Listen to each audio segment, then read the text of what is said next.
JP वालों ऐसा करो, एकदम से छाती पर लात रखो और तख्त से कलेजा निकाल लो फ्रीडम ऑफ स्पीच का। और इतना ही नहीं, फिर डिक्टेटरशिप ले आओ और इसके बाद जैसा मन करे वैसा करो, जो मन करे वो करो। अंधभक्तों को तो समझ में नहीं आएगा, लेकिन अभी जो बीजेपी सरकार कर रही है वो फ्रीडम ऑफ स्पीच का कलेजा निकालने जैसा ही है। जैसे मीडिया को खरीदना, लोगों का इंडिया में अकाउंट बैन करवाना, अकाउंट तोड़वाना, IT एक्ट के जरिए वीडियो डिलीट करवाना, और इतना ही नहीं, पैसा देकर अपनी तारीफ में हाई प्रोडक्शन के साथ 4 घंटे की प्रोपेगेंडा वीडियो बनवाना। और अभी जो राजमार्ग मंत्री नितिन गडकरी ने मुकेश मोहन के ऊपर 50 करोड़ रुपए का मानहानि का मुकदमा दायर किया है, ये तो रिसेंट प्रमाण है डिक्टेटरशिप का।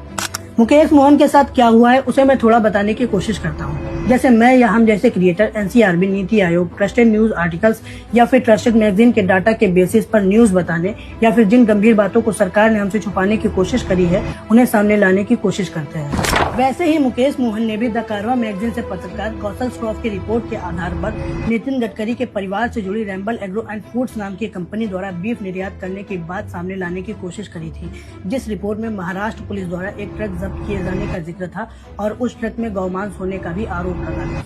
ये सारे आरोप साफ हैं और पुलिस की नजरों में भी हैं। इसीलिए डरे हुए डिक्टेटर की पार्टी से डरे हुए नेता नितिन गडकरी, जिनकी खुद कुल संपत्ति 28 करोड़ है, उन्होंने द कारवां मैगजीन के ऊपर केस फाइल न करके मुकेश मोहन के ऊपर 50 करोड़ रुपए का डिफेमेशन फाइल शूट कर दिया। अब आप पूछोगे कि द कारवां मैगजीन के ऊपर केस फाइल शूट क्यों नहीं किया? वो इसलिए क्योंकि द कारवां मैगजीन के पास सारे सबूत होंगे, और अगर द कारवां मैगजीन को कोर्ट में लेके जाते तब बड़ा पछताते। नितिन गडकरी के बेटे निखिल गडकरी CIN एग्रो के पीछे रैम्बल एग्रो द्वारा बीफ निर्यात करके कमाया सारा रुपया धरा आते, लेकिन मुकेश मोहन के ऊपर केस करना आसान था क्योंकि मुकेश मोहन कहाँ सबूत इकट्ठा करते फिरेंगे। अब यहाँ पर वही कहानी हो गई, अगर धोबी से न जीतो तो गधे के ही कान ऐंठ दो।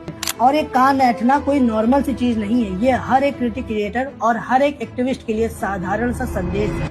अगर डिक्टेटर के खिलाफ कुछ भी बोलोगे तो ये लोग ऐसे ही करोड़ों का हंटर लेकर बैठे हैं।